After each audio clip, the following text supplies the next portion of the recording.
Vendredi après-midi, à Loches, un demi servi en pression sur le comptoir. Toutes taxes comprises, le coût pour le client, 2,20 €.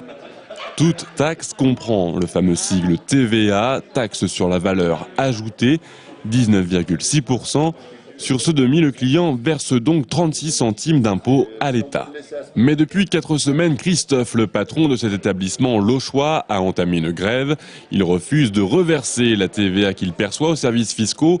Sa revendication, une baisse immédiate de la dite taxe pour encourager la consommation, mise en cause la crise économique. Elle est bien réelle, elle est là au quotidien. Vous avez des consommateurs qui peuvent vous en parler autour de vous dans la salle ou dans la rue. Il y a vraiment un problème et ça vaut le coup de se battre. Déjà, je défends ma propre entreprise et mes salariés. Mais au-delà, si ça peut avoir des répercussions pour tout le monde, tant mieux. Donc je pars du principe que ça vaut la peine même d'être un petit village gaulois à moi tout seul. Mais la TVA, c'est sûr, je l'aperçois, je la reverserai. Pour le moment, je l'utilise comme ligne de trésorerie, ni plus ni moins, puisque de toute façon, c'est pas la peine de compter sur le concours bancaire sur cette question. La baisse de la TVA est un combat de longue date pour l'industrie hôtelière. Jusqu'à aujourd'hui, c'est un raté.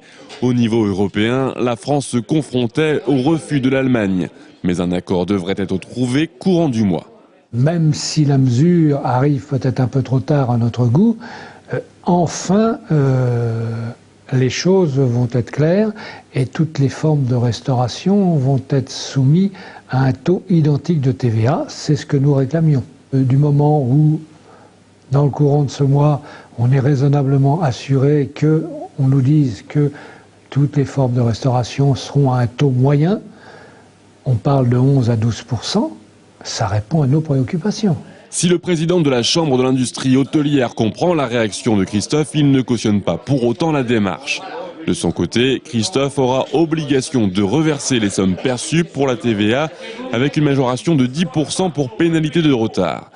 Il risque également une amende des services fiscaux qui pourrait se monter à 4 000 €.